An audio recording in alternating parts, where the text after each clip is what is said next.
Leichal Radio Lab Channel gi listener khudingmakpu Sonam Chanu na taram nokchari. Ngasi su mayamgidamakta wari amamuk puduna lakchari. Ngasi gi wari asigi mamingna KHANTHAHOUDRABA MIKUPTA. Aduga wari sibu ibirakpana Geetanjali. Adudi mayam punna wari si amuk taminarasi. Sanchan sahi kuntra manga. Mayum nauna panba mapuroibana nauna hundok lamba. Mama mapanasu nauna mayum pali haibagi. Inthok pirabi mapuroiba laikhidabadagi machanupa tompok nisagi ipakta taurakpa tompok sahi tarataruk inkhalakpa angang mapa laikhidabagi ningba thungde haiduna nisagi ipakta lupa mamanaba phattaba loinarubana mamanaba tinarakpada tompokki punsi loikhi laima chanchangi mamanabini laimanasu chanchangi machabu kannabu hotnaki adubu ngamkhide Chan machagi wakhalna angaubi oiki. Thongamba chanchangi nupagi manau nupani. Lam mikaba. Wari asigi miyamda pijaningliba pauzildi. KHANTHAHOUDRABA MIKUPTUNA. Nauna yum palubana. Thengnariba awaba. Mama mapagi asaubana machabu intoklubagi. KHANTHAHOUDRABA MIKUPTUNA. Machabu intoklubana. Phaukiba ningamdaba. Inkalagliba naha kayana KHANTHAHOUDRABA mikup amada. Punsibu lamakhangda manghanba. Karino aigi laibak sibo. Ichanupa ama pokle. Aikhoigi tungi asa oirani. Mahatabu mi oirabadi haiduna hotnariba mayam asigi mahairoba. Aina ngasi phangliba sibo. Horel numidang chengwanaba thamba seldo pukredana maha mahiksina. Chanchan mangolgi darida makhong yanthaduna ngekpham thai. Numidang chengwanaba thamba sel machanupa tongpokna huduna pukhibagi. Upai leita matanda taksi soli. Tanjadada tompok mamit mana uiri changlai mamagi matau uraga karisu khangdabagum karino ima palem mangolgi dari duda nakhonga tingtu adana samga tu ipha pharadana imagi bungo nangsina thanta poi ichadi imagi nai tompok pani haiduna imana tompok haiduna nungsina kaujabani ko nangse aigi isa tompok tuni ko hoi mani aisi imagi na cha tompokni Kanana nate hairage. Ichase nathanta yaurabasu asangba oirani khalluba. Arangba thawani khalluba. Phasare. Uirum numidangi chengwanaba thamba paisadu huduna puraga nang nungailaklaba natro. Imadagi lawba selbu huranba kobro ima. Kanadise sangang ahawbam talon birao sini khitang thumtakna nachang yaktang potharokhigi ima. Kaya duna yengbane. Hai Nang poklubadagi ima se laikai mimangda imai si thangduktura thokpa ngamdrene he Iswar aigi laibak sibu karino ipuroibasu nauna senahanbire isa asigi asada hingjarambasu ngasidi nisagi ipakta luptuna laikre ai sibu hinglubagi karibu kanaribagine laima tafing changlai chanchangi matau ubada chanchana kaidorage Nasamna na ipapana kaplibadubu kaidoragi minangbo. Chanchan laima ubade ingangai. Kaplaga nganglam libadu chaplepi masamana phatsimjali. Tariba mapi phatpatai to I kharasu ikairap tawi. Laima nang laklibro. Chango sida sumlak pro kai chatlubanu nangbo. Aisi thaba ma chatlubani. Nakhoi lambi si phaurakpasida nangsu udaba kuiri amukta unaramgedana changlakpani. Adu nangbu kaidoragi.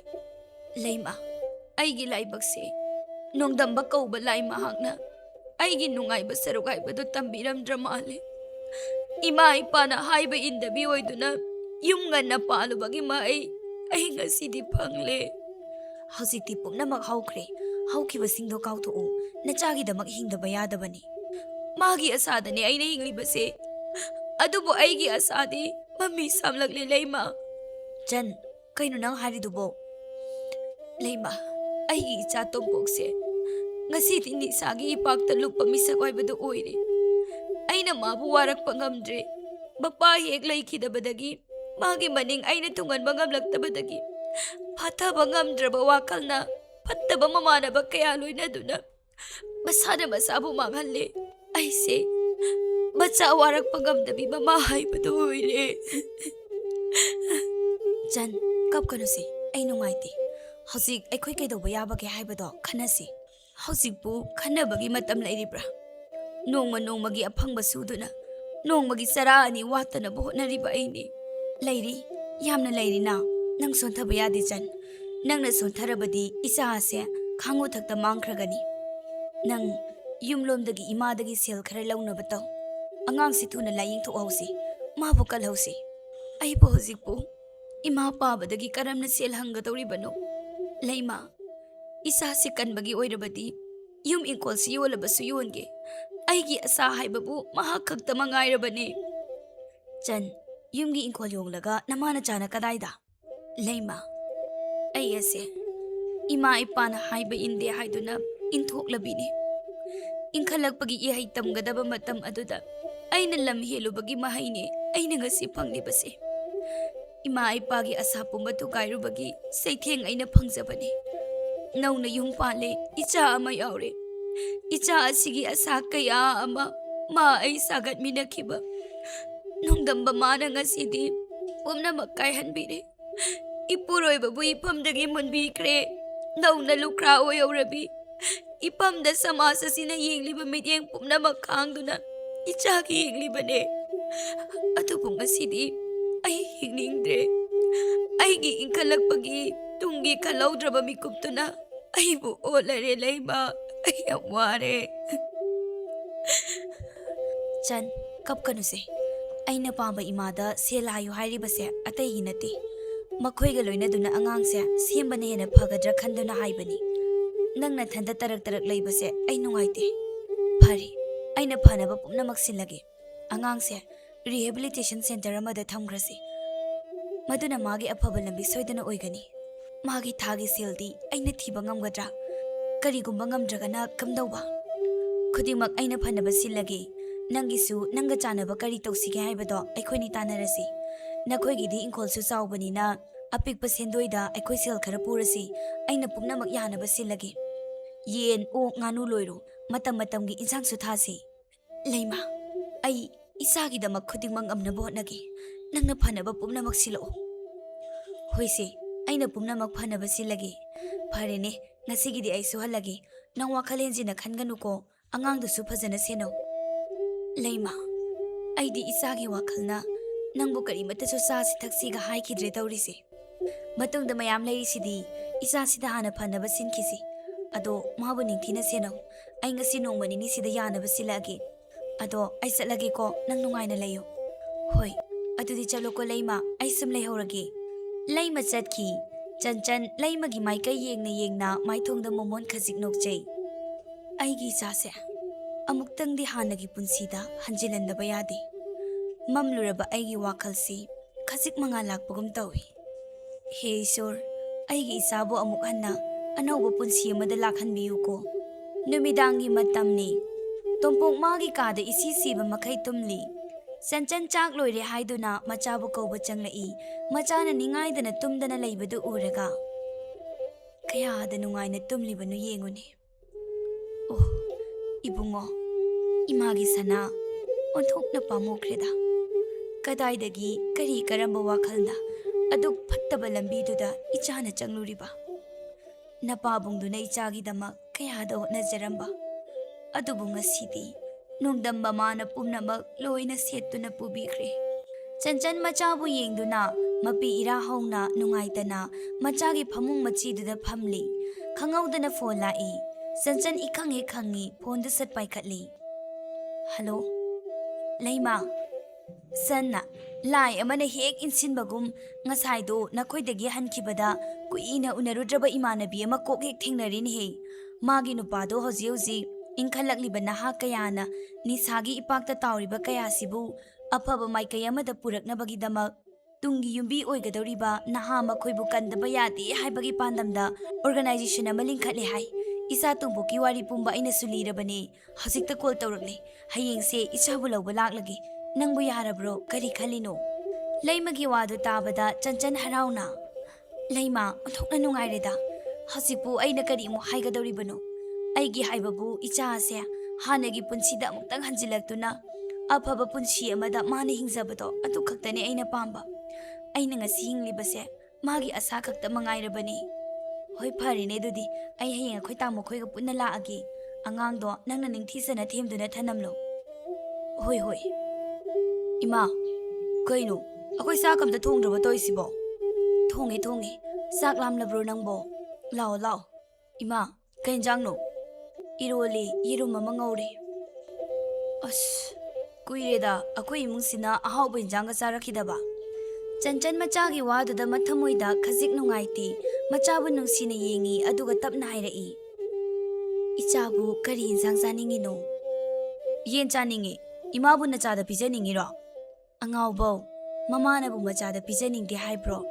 Pare, hayengdo ima thongbirage. Adugane nangi langphai chapido tawganuko. Ibungo, ngasi imana hinglibase isagidamaktani isa mangba yaroiko. Ima, nachase tumpok ni tumpok. Kaidawngda mangloi. Hayengdi yendo kangna ngauraga satharasiko. Hoine. Mathangi numitani ayunganna hogatli. Sanchani imong wairam taisili. Iru maithazaraga lai thawmai thali. Imong thabak pumba loisilaba tung machana yen chaninge haibaduda yen laibiruri aduga thongi amuksu mathanta sonjai. Ngasidi ichana chaningba insangse hauna thongbiraga mabuk thanna pijage. Ngasidagidi matam khara ima ichauna basu phanglaroi. Aibu wafamsi ichada su khangandi.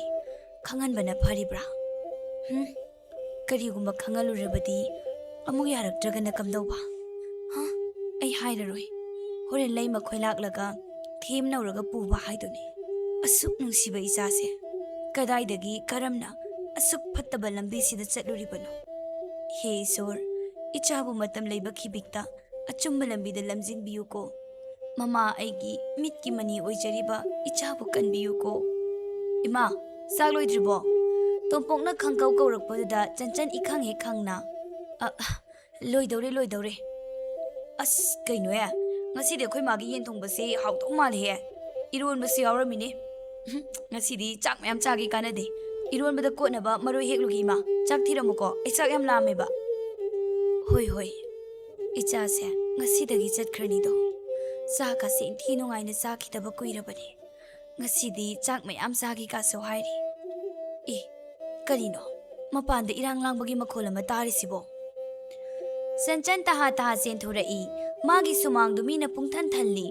Karino tauribasi haiduna ingak sungai. Sumang maya duda mayam ikoi na yengnaribadu. Karino haina chensinduna yengi. Karino aina uribasi dia. Ibungo, imagi sana. Karino na isana taurisibo. Hausikta chaklame. Ima sakloisi loairam laga. Se, namito pango. Imana isagi sakti rabane. Augalo ibungo. Sansangi matau ubada laikai miyam marudu luk tuna tumina lainay. Chanchan mayam da hairai. Haibiyo mayam. Aigi isagi kani maralno. Ngasi mama aigi mitmang sida wanbirisibo. Hayo. Karigi kumdabano. Aigi isagi kani maralno. Mayam maraktagi ibuhal na tamna kumlai. Ibema, nang amukta tapthako. Aikoi pumnamak ngayaki asawbana hinmankibana. Makathangi ibotongi machana naubana. Aigi isu thoithoibagi manadagi sana thatlame. Isu do hospital da pugatkre. Sining site hingaure. Khoi saunaraba mayamna mabu tanarakpada. Ibemagi yumsida chensinkibani. Mabu hatlagi phuragena mayam yomsinbada. Tompokta soikre. Ngayaki KHANTHAHOUDRABA MIKUPTUNA aikoi soikre bema. Yaroi. Aigi isa mangba yaroi. Nakoi nachana su nungsibagum. Aigi su isase mitki manine. Nakoina soikre hairaga aigi chana mangu siro airibro. Aigi cha mangba yaroye. Mi amana soiraga laluraga mara leijadraba yumgi mi kayabusu awhaba piba. Mayum makai tugai biba manghanbiba. Mara leiraba misaktuda phangadaba dandidubu. Mara leitraba isasida. Imagi sana. Imadi manglidako. Ichabu ngasidagi anawba punsi amada salani kaluba. Pumnamak ariyambada taharabuyeda koibungo. Chanchan machagi thawai yaudraba haksang adubu konduna ingagi nongkhongbagum chakna kapchai. Sanchangi matau ubada laikai miyamdasu maru lukna lay masu taha chensilai. Oiramliba mataudu ingangakli wa mata sungangbba hangba ngamde kona thangda laikai gi ahal nupi amada tapna hangi. Ine, kaino tawbiriba matausibo? Ibema, ngasaido ꯑꯩꯈꯣꯏꯒꯤ ꯏꯁꯨꯁꯤꯡ ꯊꯣꯛꯄ ꯑꯉꯥꯡ ꯅꯨꯄꯤ ꯃꯆꯥ ꯑꯃꯕꯨ ꯂꯩꯀꯥꯏꯁꯤꯒꯤ ꯅꯤꯁꯥꯗ ꯂꯨꯞꯂꯕ ꯅꯅꯥꯎꯕ ꯍꯥꯏꯗꯨꯅ ꯅꯨꯄꯥ ꯃꯆꯥ ꯑꯃꯈꯛ ꯂꯩ꯫ ꯃꯥꯅ ꯏꯁꯨꯗꯨꯒꯤ ꯃꯅꯥꯒꯤ ꯁꯅꯥ ꯊꯠꯂꯝꯃꯤ ꯍꯥꯏꯕ꯭ꯔꯥ, ꯑꯉꯥꯡꯗꯨꯁꯨ ꯃꯌꯥꯝ ꯆꯪꯗꯅ ꯍꯣꯁꯄꯤꯇꯥꯜꯗ ꯄꯨꯈꯠꯈ꯭ꯔꯦ꯫ ꯎꯆꯤꯟ ꯅꯥꯆꯤꯟꯅ ꯏꯁꯨꯒꯤ ꯊꯋꯥꯏꯗꯤ ꯀꯜꯍꯧꯔꯦ꯫ ꯈꯣꯏꯁꯥꯎꯅꯔꯕ ꯂꯩꯀꯥꯏ ꯃꯤꯌꯥꯝꯅ ꯅꯅꯥꯎꯕꯕꯨ ꯇꯥꯟꯅꯔꯛꯄꯅꯤ꯫ ꯃꯥꯁꯨ ꯃꯃꯥꯟꯅꯕ ꯇꯣꯝꯄꯣꯛꯀꯤꯗ ꯍꯦꯛ ꯆꯦꯟꯁꯤꯟꯈ꯭ꯔꯦ꯫ ꯅꯅꯥꯎꯕꯕꯨ ꯍꯥꯠꯂꯒꯦ ꯄꯨꯔꯒꯦ ꯍꯥꯏꯗꯅ ꯈꯨꯠ ꯊꯥꯕꯗ ꯁꯣꯏꯗꯅ ꯏꯕꯨꯡꯉꯣ ꯇꯣꯝꯄꯣꯛꯇ ꯄꯥꯟꯐꯝ ꯆꯥꯗꯅ ꯄꯥꯟꯕꯗꯒꯤ ꯑꯁꯤꯒꯤ ꯊꯧꯗꯣꯛ ꯑꯁꯤ ꯊꯣꯛꯂꯤꯕꯅꯤ꯫ ꯑꯣ, ꯃꯔꯥꯜ ꯂꯩꯔꯦ ꯍꯥꯏꯔꯤꯕ ꯃꯍꯥꯛꯇꯣ ꯐꯥꯔꯒ ꯃꯥꯒꯤ ꯐꯪꯐꯝ ꯊꯣꯛꯄ ꯆꯩꯔꯥꯛ ꯐꯪꯖꯒꯗꯕ ꯂꯩꯔꯕꯗꯨꯗ ꯊꯦꯜꯂꯤꯗ ꯑꯩꯈꯣꯏ ꯃꯤꯑꯣꯏꯕꯒꯤ ꯋꯥꯈꯜꯁꯦ꯫ ꯂꯩꯃ ꯆꯟꯆꯟꯒꯤ ꯅꯥꯛꯇ ꯆꯪꯁꯤꯜꯂꯤ꯫ ꯆꯟꯆꯟ ꯂꯩꯃ ꯎꯕꯗ ꯍꯦꯟꯅ ꯅꯤꯡꯉꯝꯗꯅ ꯆꯥꯛꯄ ꯍꯦꯜꯂꯛꯂꯤ꯫ ꯂꯩꯃ, ꯅꯪ ꯏꯆꯥꯕꯨ ꯂꯧꯕ ꯂꯥꯛꯂꯕ꯭ꯔꯣ? ꯑꯩꯒꯤ ꯏꯆꯥꯁꯦ ꯅꯤꯡꯉꯥꯏꯗꯅ ꯇꯨꯝꯗꯨꯅ ꯂꯩꯈ꯭ꯔꯦ꯫ ꯏꯃꯥ ꯆꯥꯛ ꯂꯥꯝꯃꯤ, ꯆꯥꯛ ꯊꯤꯔꯣ ꯍꯥꯏꯔꯝꯕꯅꯦ꯫ ꯃꯃꯥ ꯑꯩꯅ ꯏꯆꯥꯕꯨ ꯆꯥꯛ ꯐꯥꯎꯕ ꯄꯤꯖꯈꯤꯗ꯭ꯔꯦꯅꯦ ꯂꯩꯃ꯫ ꯏꯕꯨꯡꯉꯣ, ꯏꯃꯥꯒꯤ ꯁꯅꯥ ꯁꯦ ꯍꯧꯒꯠꯂꯣ꯫ ꯅꯪꯒꯤ ꯃꯃꯥ ꯂꯩꯃꯅ ꯂꯥꯛꯂꯤꯕꯁꯦ ꯏꯆꯥꯕꯨ ꯂꯧꯕ ꯂꯥꯛꯂꯤꯕꯅꯦ꯫ ꯏꯆꯥꯕꯨ ꯉꯁꯤꯗꯒꯤ ꯑꯆꯨꯝꯕ ꯂꯝꯕꯤ ꯑꯃꯗ ꯄꯨꯔꯒꯅꯤꯌꯦ꯫ ꯁꯦ ꯍꯧꯒꯠꯂꯣ ꯁꯅꯥ꯫ ꯆꯟ, ꯇꯣꯛꯂꯣ, ꯅꯪꯒꯤ ꯅꯔꯥꯏꯕꯛꯁꯤꯕꯨ ꯀꯔꯤꯅꯣ? ꯅꯨꯡꯉꯥꯏꯕ ꯍꯥꯏꯕꯗꯨ ꯅꯪꯒꯤ ꯅꯐꯝꯗ ꯇꯝꯂꯝꯗ꯭ꯔ ꯃꯥꯜꯂꯦ꯫ ꯑꯩꯅꯁꯨ ꯏꯆꯥꯕꯨ ꯀꯟꯕ ꯉꯝꯍꯧꯗ꯭ꯔꯦ꯫ ꯅꯪ ꯑꯩꯕꯨ ꯋꯥꯔꯧꯒꯅꯨꯀꯣ꯫ ꯅꯤꯡꯉꯝꯗ ꯇꯨꯃꯤꯟ ꯂꯦꯞꯇꯨꯅ ꯂꯩꯔꯝꯕ ꯏꯕꯣꯍꯜ ꯆꯟꯆꯟ ꯑꯃꯗꯤ ꯂꯩꯃꯒꯤ ꯃꯇꯧ ꯎꯕꯗ, ꯏꯕꯦꯝꯃ, ꯉꯥꯏꯍꯥꯛꯀꯤ ꯑꯁꯥꯎꯕꯅ ꯉꯁꯤꯗꯤ ꯏꯁꯨꯒꯤ ꯄꯨꯟꯁꯤ ꯂꯣꯏꯌꯨ ꯇꯝꯈ꯭ꯔ ꯃꯥꯜꯂꯦ꯫ ꯁꯨꯃꯥꯏꯅ ꯁꯨꯝ ꯂꯩꯕꯗꯤ ꯌꯥꯔꯣꯏ꯫ ꯏꯁꯨꯒꯤ ꯃꯊꯧ ꯃꯉꯝ ꯄꯥꯡꯊꯣꯛꯅꯕ ꯇꯧꯁꯤ꯫ ꯑꯩꯈꯣꯏ ꯃꯌꯥꯝꯁꯨ ꯀꯔꯤ ꯀꯔꯤ ꯇꯧꯕ ꯌꯥꯕꯒꯦ ꯍꯥꯏꯕꯗꯣ ꯑꯊꯨꯕꯗ ꯃꯤꯌꯥꯝꯒꯤ ꯃꯤꯐꯝ ꯑꯃꯗꯤ ꯄꯥꯡꯊꯣꯛꯂꯒꯦ꯫ ꯏꯆꯥꯒꯤꯁꯨ ꯑꯉꯝꯕ ꯃꯇꯦꯡ ꯃꯌꯥꯝꯅ ꯄꯥꯡꯒꯅꯤ꯫ ꯌꯥꯔꯣꯏ, ꯑꯩꯒꯤ ꯏꯆꯥ ꯀꯅꯥꯝꯇꯅ ꯁꯣꯛꯄ ꯌꯥꯔꯣꯏ꯫ ꯆꯟꯆꯟ ꯈꯪꯍꯧꯗ ꯂꯩꯃꯥꯏꯗ ꯍꯥꯏꯊꯈꯤ꯫ ꯒ꯭ꯌꯥꯟ ꯃꯥꯡꯈꯤ꯫ ꯂꯩꯃ ꯆꯟꯕꯨ ꯀꯣꯟꯈꯠꯂꯤ꯫ ꯆꯟ, ꯁꯦ ꯍꯧꯒꯠꯂꯣ꯫ ꯀꯩꯅꯣ ꯇꯧꯔꯤꯁꯤꯕꯣ? ꯃꯌꯥꯝ, ꯃꯥꯕꯨ ꯗꯣꯛꯇꯔꯗ ꯑꯝꯇ ꯄꯨꯅꯕ ꯇꯧꯁꯦ꯫ ꯃꯌꯥꯝ ꯆꯪꯗꯨꯅ ꯆꯟꯆꯟꯕꯨ ꯗꯣꯛꯇꯔꯗ ꯄꯨꯈꯠꯄꯤꯈ꯭ꯔꯦ꯫ ꯈꯔ ꯑꯃꯅ ꯇꯣꯝꯄꯣꯛꯀꯤ ꯃꯊꯧ ꯃꯉꯝꯒꯤꯗꯃꯛ ꯁꯦꯝ ꯁꯥꯔꯤ꯫ ꯂꯩꯃ ꯇꯧꯐꯝ ꯈꯪꯗꯦ꯫ ꯀꯔꯤ ꯇꯧꯒꯗꯕꯅꯣ ꯈꯟꯕꯗ ꯍꯥꯏꯐꯝ ꯈꯪꯗꯦ꯫ ꯋꯥ ꯂꯥꯡ ꯑꯃꯠꯇ ꯉꯥꯡꯗꯦ꯫ ꯉꯥꯏꯍꯥꯛ ꯇꯨꯃꯤꯟ, ꯃꯈꯨꯠ ꯃꯁꯥ ꯄ꯭ꯔꯤꯛ ꯄ꯭ꯔꯤꯛ ꯊꯦꯛꯅ ꯈꯥꯡꯉꯤ꯫ ꯀꯣꯟꯅꯊꯪꯗ ꯁꯣꯔ ꯑꯁꯥꯡꯕ ꯑꯃ ꯍꯣꯟꯗꯣꯛꯏ꯫ ꯑꯩ ꯆꯟꯒꯤ ꯃꯄꯥꯝꯗ ꯆꯠꯂꯒ ꯏꯃꯥ ꯕꯕꯥꯗ ꯄꯥꯎ ꯑꯃꯇꯪꯗꯤ ꯄꯤꯕꯅ ꯆꯨꯝꯒꯅꯤꯅ꯫ ꯆꯟ, ꯅꯪꯒꯤ ꯅꯔꯥꯏꯕꯛꯁꯤꯕꯨ ꯀꯔꯤꯅꯣ? ꯑꯩ ꯅꯪꯒꯤ ꯈꯟꯕꯗ ꯌꯥꯝ ꯋꯥꯏꯌꯦ꯫ ꯂꯩꯃ ꯆꯟꯆꯟꯒꯤ ꯃꯌꯨꯝ ꯌꯧꯔꯛꯂꯤ꯫ ꯆꯟꯆꯟꯒꯤ ꯃꯃꯥꯗꯨ ꯃꯥꯡꯒꯣꯜꯗ ꯐꯝꯗꯨꯅ ꯂꯩ꯫ ꯂꯩꯃ ꯂꯥꯛꯄ ꯎꯕꯗ ꯃꯊꯃꯣꯏꯗ ꯈꯖꯤꯛ ꯅꯨꯡꯉꯥꯏꯇꯕ, ꯅꯨꯡꯁꯤꯕꯁꯨ ꯐꯥꯎꯏ꯫ ꯂꯩꯃ ꯒꯥꯔꯤꯗꯒꯤ ꯀꯨꯝꯊꯔꯒ ꯁꯨꯃꯥꯡ ꯃꯆꯤꯗꯨꯗ ꯇꯨꯃꯤꯟ ꯂꯦꯞꯄꯤ꯫ ꯃꯄꯤ ꯏꯔꯥ ꯆꯦꯅ ꯆꯪꯉꯤ꯫ ꯃꯃꯥꯗ ꯌꯦꯡꯉꯤ꯫ ꯆꯟꯆꯟꯒꯤ ꯃꯃꯥ ꯏꯕꯦꯝꯍꯜ ꯂꯩꯃꯒꯤ ꯃꯇꯧꯗ ꯏꯉꯛꯉꯛꯅ, ꯂꯩꯃꯧ, ꯏꯆꯥꯕꯨ ꯂꯥꯛꯂꯤꯕ꯭ꯔꯣ? ꯃꯥꯡꯒꯣꯜꯗ ꯀꯥꯈꯠꯂꯛꯎ꯫ ꯏꯆꯥꯕꯨ ꯀꯩꯗꯧꯔꯒꯦ? ꯏꯃꯥ, ꯁꯟꯕꯨ ꯍꯥꯏꯕ ꯏꯟꯗꯦ ꯍꯥꯏꯗꯨꯅ ꯀꯌꯥꯝ ꯀꯨꯏꯅ ꯏꯟꯊꯣꯛꯇꯨꯅ ꯊꯝꯈꯤꯒꯗꯧꯔꯤꯕꯅꯣ? ꯃꯆꯥꯅ ꯈꯖꯤꯛ ꯁꯣꯏꯈꯤꯕꯒꯤ ꯄꯨꯟꯁꯤꯒꯤ ꯃꯤꯔꯥꯏꯔꯒꯦ ꯈꯜꯂꯤꯕ꯭ꯔꯣ ꯏꯃꯥ? ꯉꯥꯏꯍꯥꯛꯀꯤ ꯏꯟꯈꯠꯂꯛꯄꯒꯤ ꯈꯟꯊꯍꯧꯗ꯭ꯔꯕ ꯃꯤꯀꯨꯞ ꯑꯃꯅ ꯁꯩꯊꯦꯡ ꯐꯪꯂꯕꯤ ꯏꯇꯥꯕꯨ ꯍꯥꯏꯕ ꯏꯟꯗꯕꯤꯅꯤ ꯅꯆꯥ ꯅꯠꯇꯦ ꯈꯜꯂꯕ꯭ꯔꯣ ꯏꯃꯥ? ꯉꯁꯤꯗꯤ ꯏꯇꯥꯒꯤ ꯑꯁꯥ ꯑꯣꯏꯖꯔꯝꯕ ꯃꯆꯥꯅꯨꯄꯥ ꯇꯣꯝꯄꯣꯛꯁꯨ ꯑꯩꯈꯣꯏ ꯈ꯭ꯋꯥꯏ ꯄꯨꯝꯅꯃꯛꯄꯨ ꯊꯥꯗꯣꯛꯇꯨꯅ ꯆꯠꯈ꯭ꯔꯦ ꯏꯃꯥ꯫ ꯂꯩꯃꯅ ꯍꯧꯈꯤꯕ ꯋꯥꯔꯤ ꯄꯨꯝꯕ ꯆꯟꯒꯤ ꯃꯃꯥꯗ ꯂꯩꯔꯦ꯫ ꯏꯕꯦꯝꯍꯜ ꯅꯤꯡꯉꯝꯗꯕꯅ ꯃꯊꯃꯣꯏꯗꯨ ꯄꯤꯛ ꯊꯜꯂꯤ꯫ ꯂꯩꯃ, ꯃꯃꯥ ꯃꯄꯥ ꯑꯃꯠꯇꯅ ꯃꯆꯥꯕꯨ ꯀꯔꯤꯒꯤ ꯅꯨꯡꯁꯤꯔꯣꯏꯗꯧꯔꯤꯕꯅꯣ?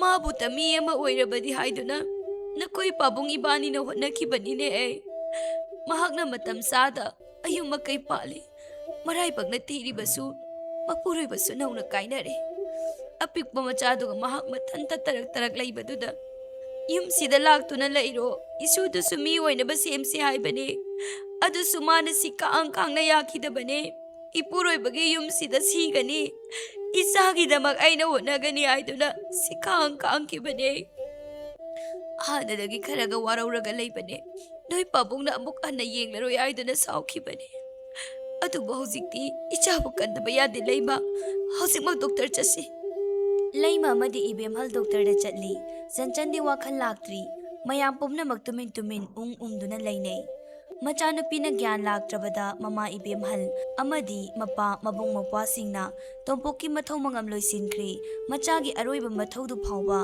ꯌꯥꯎꯕ ꯐꯪꯈꯤꯗ꯭ꯔꯦ ꯆꯟꯆꯟ꯫ ꯃꯊꯪꯒꯤ ꯅꯨꯃꯤꯠꯅꯤ꯫ ꯂꯩꯃ ꯑꯃꯗꯤ ꯏꯕꯦꯝꯍꯜ ꯉꯁꯤꯁꯨ ꯆꯟꯆꯟꯅ ꯋꯥꯈꯜ ꯇꯥꯔꯛꯄ ꯉꯥꯏꯔꯤ꯫ ꯉꯥꯏꯍꯥꯛꯀꯤ ꯇꯨꯡꯗ ꯆꯟꯆꯟ ꯍꯤꯞꯂꯝꯕꯗꯒꯤ ꯃꯃꯤꯠ ꯃꯅꯥ ꯆꯞ ꯌꯨꯡꯅ ꯄꯥꯡꯉꯤ꯫ ꯂꯩꯃ ꯑꯃꯗꯤ ꯏꯕꯦꯝꯍꯜꯗ ꯃꯃꯤꯠ ꯀꯨꯞꯇ ꯌꯦꯡꯉꯤ꯫ ꯍꯩꯃꯥ, ꯏꯃꯥ, San si mamit pang le. Ha, ibema. San, isa bu wakal tara bro. San do kanglaw mong laura i. Yaroy. Aigi sa mang ba yaroy. Aigi sa mang ba yaroy ye. Aigi sa puki ba yaroy ye. San, kayo nang natawri si bo. Amok ta wakal tao ba si. Ima, ay doktor ko rukige. Karino na ibema nang natawri ba mataw si bo. Ima bu kariwo yu ay ba no. Doktor na Chan bu yengli aduga tam na hayrai. Anaba si matam kharadi jangkhini. Tamna tapna pharakani. Ai da khara ige. Chang naina pisabiyu. Ningthina loinabiyu. Akiba awaba pibiganu. Yariba makai nungsina loinabiyu. Maduna hanagi punsida thuna lakani. Ibe mahaldo yamna kapchai. Doktor na. Ima, yariba makai awabot piganu. Mabu ningthina loinabiyu. Magi nungaitaba wakal thamoi sokpa thawdok mayamduna oikhibani. Pizari bidak singse chang naina dumak sahanbiyu. Doktor, aigi marupse phadi pharakhini ko.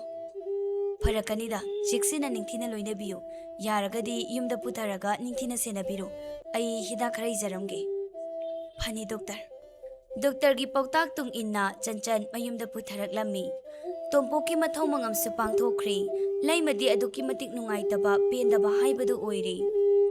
Ibemal su machabu inthoklubana machagi phibamsi oikhibane khanduna ningamdabana pik thalle.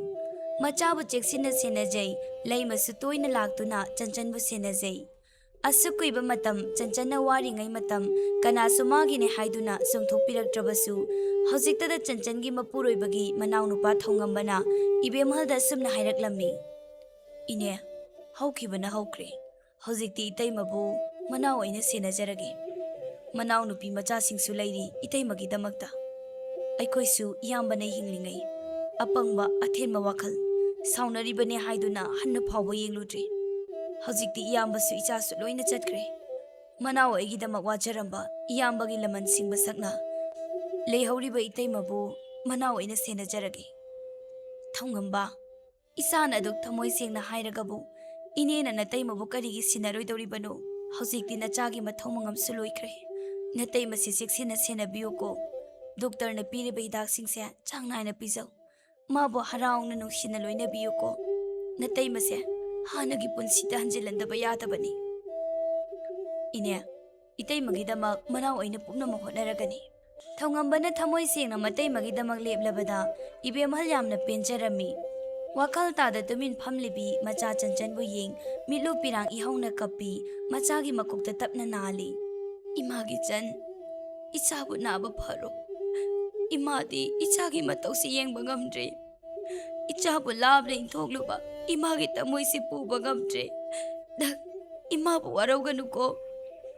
Thongamba, hojikti nakhoi mayamna nataimagidamak leirabanina. Ine sohallage. Ine sutoina lakani.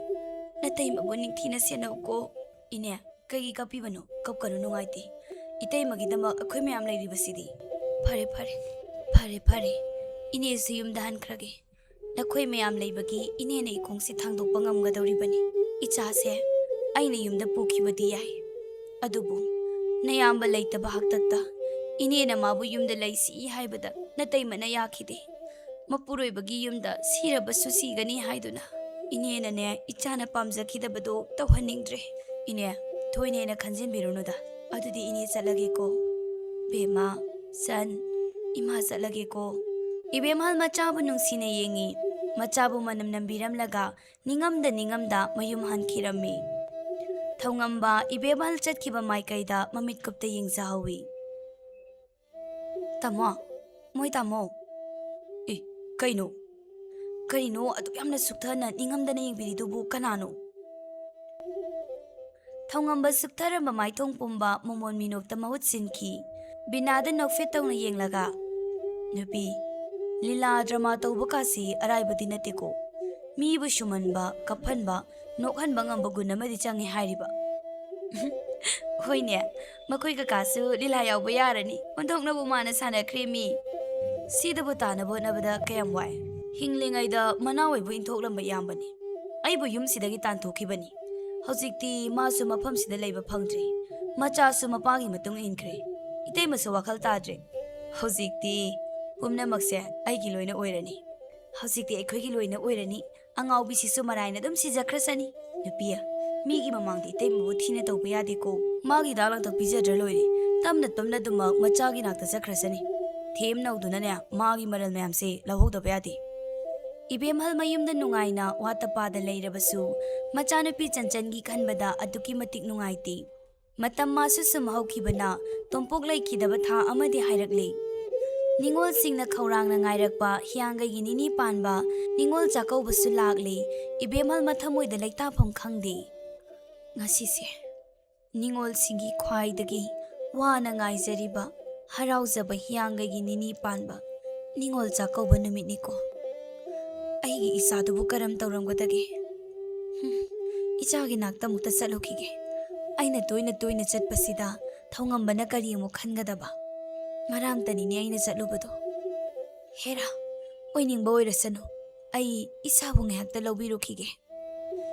ꯏꯕꯦꯝꯍꯜ ꯃꯆꯥꯒꯤ ꯃꯩꯅ ꯍꯦꯟꯃꯟꯈꯤꯕꯅ ꯃꯆꯥꯒꯤ ꯅꯥꯛꯇ ꯉꯁꯤꯁꯨ ꯂꯥꯛꯂꯦ ꯁꯨꯝ ꯂꯥꯛꯄꯗ ꯂꯝꯕꯤꯗ ꯅꯤꯡꯉꯣꯜ ꯑꯣꯏꯕꯤ ꯀꯌꯥꯅ ꯀꯦꯅ ꯍꯔꯥꯎꯅ ꯆꯠꯄ ꯎꯕꯗ ꯃꯊꯃꯣꯏꯗ ꯅꯨꯡꯉꯥꯏꯖꯗꯦ ꯃꯄꯤꯁꯨ ꯈꯥꯝꯕ ꯌꯥꯗ ꯇꯥꯔꯛꯏ ꯉꯥꯏꯍꯥꯛꯀꯤ ꯇꯨꯡ ꯆꯟꯆꯟꯒꯤ ꯌꯨꯝ ꯌꯧꯔꯝꯗꯥꯏꯒꯤ ꯈꯣꯡꯅꯥꯡ ꯃꯈꯣꯡꯗꯨꯗ ꯆꯟꯆꯟ ꯃꯁꯝ ꯃꯅꯥ ꯏꯐꯥ ꯐꯥ ꯇꯨꯃꯤꯟ ꯇꯥꯁꯤꯟꯗꯨꯅ ꯀꯞꯇꯨꯅ ꯂꯩꯔꯝꯃꯤ ꯏꯕꯦꯝꯍꯜ ꯃꯆꯥꯕꯨ ꯎꯕꯗ ꯊꯃꯣꯏ ꯀꯥꯏꯈꯤ ꯃꯆꯥꯒꯤ ꯅꯥꯛꯇ ꯆꯪꯁꯤꯜꯂꯤ ꯚꯦꯃꯥ ꯆꯟ ꯀꯩꯅꯣꯅꯦ ꯏꯆꯥꯅ ꯉꯁꯤ ꯑꯣꯏꯔꯝꯂꯤꯕ ꯃꯇꯧꯁꯤꯕꯣ ꯑꯩꯕꯨ ꯐꯨꯒꯅꯣ ꯑꯩ ꯌꯥꯝ ꯀꯤꯌꯦ ꯏꯃꯥꯒꯤ ꯁꯅꯥ ꯏꯆꯥꯕꯨ ꯀꯗꯥꯏꯗ ꯂꯩꯒꯦ ꯃꯃꯥꯒꯤ ꯅꯥꯛꯇ ꯂꯥꯛꯑꯣ ꯊꯧꯉꯝꯕ ꯅꯪꯃꯛꯅ ꯑꯩꯒꯤ ꯊꯥꯖꯕ ꯃꯥꯡꯍꯜꯂꯕ ꯑꯩꯒꯤ ꯏꯆꯥꯕꯨ ꯅꯪꯅ ꯀꯔꯤ ꯑꯣꯏꯅ ꯎꯔꯤꯕ ꯃꯃꯥ ꯑꯩ ꯑꯃ ꯏꯆꯥꯎ ꯆꯥꯎꯅ ꯂꯩꯔꯤ ꯍꯥꯏꯕꯁꯤ ꯈꯪꯗꯕ꯭ꯔꯥ ꯏꯕꯦꯝꯍꯜ ꯑꯁꯥꯎꯕ ꯄꯨꯝꯕ ꯐꯥꯖꯤꯜꯂꯤ ꯃꯆꯥꯕꯨ ꯊꯦꯝꯅꯧꯗꯨꯅ ꯃꯌꯨꯝ ꯇꯝꯅ ꯄꯨꯔꯛꯂꯤ ꯁꯣꯝꯗꯅ ꯊꯧꯉꯝꯕ ꯑꯃꯗꯤ ꯃꯥꯒꯤ ꯅꯨꯄꯤ ꯃꯆꯥ ꯃꯈꯣꯏ ꯃꯌꯥꯝ ꯑꯃ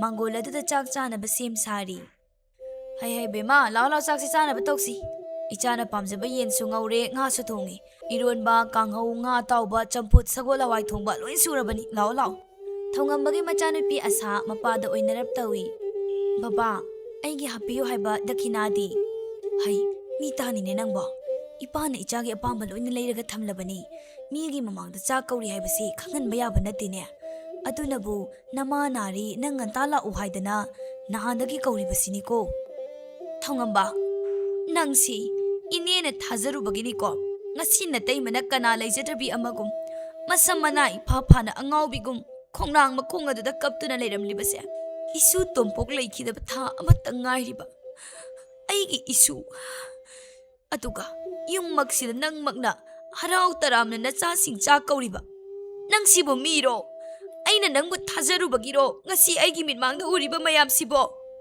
ꯏꯅꯦ ꯌꯥꯔꯦ ꯑꯩ ꯅꯪꯒꯤ ꯋꯥ ꯇꯥꯕ ꯄꯥꯝꯗ꯭ꯔꯦ ꯅꯇꯩꯃꯒꯤꯗꯃꯛ ꯀꯅꯥ ꯂꯩꯇꯦ ꯈꯟꯕ꯭ꯔꯣ ꯍꯥ ꯃꯃꯥ ꯑꯩꯒꯤ ꯉꯥꯏꯍꯥꯛꯀꯤ ꯑꯁꯥꯎꯕ ꯈꯟꯊꯍꯧꯗ꯭ꯔꯕ ꯃꯤꯀꯨꯞꯇꯨꯅ ꯏꯆꯥꯕꯨ ꯏꯟꯊꯣꯛꯂꯨꯏ ꯍꯧꯖꯤꯛꯇꯤ ꯏꯆꯥꯒꯤꯗꯃꯛ ꯃꯃꯥ ꯑꯩ ꯍꯤꯡꯂꯤ ꯍꯥꯏꯕꯁꯦ ꯅꯪ ꯀꯥꯎꯒꯅꯨ ꯑꯩꯅ ꯅꯇꯩꯃꯕꯨ ꯐꯅꯕ ꯂꯥꯌꯦꯡꯒꯅꯤ ꯉꯁꯤꯃꯛ ꯅꯪ ꯌꯨꯝꯁꯦ ꯊꯥꯗꯣꯛꯇꯨꯅ ꯆꯠꯈꯤꯒꯗꯕꯅꯤ ꯏꯆꯥꯒꯤ ꯃꯄꯨꯔꯣꯏꯕꯒꯤ ꯂꯝꯁꯤꯈꯛ ꯃꯥꯡꯍꯜꯂꯣꯏ ꯏꯆꯥꯅ ꯃꯐꯝꯁꯤ ꯊꯥꯗꯣꯛꯅꯤꯡꯗꯕꯒꯤ ꯈꯟꯗꯨꯅ ꯑꯩꯅ ꯃꯥꯕꯨ ꯌꯨꯝꯗ ꯄꯨꯈꯤꯗꯕꯅꯤ ꯑꯗꯨ ꯄꯨꯛꯆꯦꯜ ꯄꯤꯛꯄ ꯆꯠꯈ꯭ꯔꯣ ꯆꯠꯂꯣ ꯊꯧꯉꯝꯕ ꯃꯔꯨ ꯂꯨꯛꯅ ꯂꯩ ꯏꯕꯦꯝꯍꯜꯗ ꯇꯞꯅ ꯍꯥꯏꯔꯛꯏ ꯏꯅꯦ ꯑꯩ ꯂꯥꯜꯂꯦ ꯑꯩꯒꯤ ꯑꯄꯤꯛꯄ ꯋꯥꯈꯜꯅ ꯁꯤꯕꯗ ꯄꯨꯕꯁꯨ ꯌꯥꯔꯣꯏꯗꯕ ꯂꯟ ꯊꯨꯝ ꯈꯔꯁꯤꯗ ꯑꯩ ꯅꯪꯒꯤ ꯋꯥ ꯇꯥꯕ ꯄꯥꯝꯗ꯭ꯔꯦ ꯊꯧꯉꯝꯕ ꯅꯪ ꯆꯠꯈ꯭ꯔꯣ ꯑꯩꯒꯤ ꯃꯤꯠꯃꯥꯡꯁꯤꯗ ꯂꯦꯞꯀꯅꯨ ꯐꯔꯦ ꯏꯅꯦ ꯑꯩ ꯉꯁꯤꯃꯛ ꯌꯨꯝꯁꯤ ꯊꯥꯗꯣꯛꯇꯨꯅ ꯆꯠꯂꯒꯦ ꯑꯩ ꯏꯇꯩꯃ ꯑꯃꯗꯤ ꯏꯅꯦꯒꯤ ꯃꯐꯝꯗ ꯑꯃꯨꯛ ꯍꯟꯅ ꯌꯦꯠꯂꯣꯏ ꯊꯧꯉꯝꯕ ꯑꯃꯗꯤ ꯃꯥꯒꯤ ꯅꯨꯄꯤ ꯃꯆꯥꯁꯤꯡ ꯇꯨꯃꯤꯟ ꯂꯩ ꯊꯧꯉꯝꯕ ꯒꯥꯔꯤ ꯑꯃ ꯀꯧꯗꯨꯅ ꯃꯄꯣꯠ ꯃꯆꯩ ꯂꯣꯏꯅ ꯄꯨꯈ꯭ꯔꯦ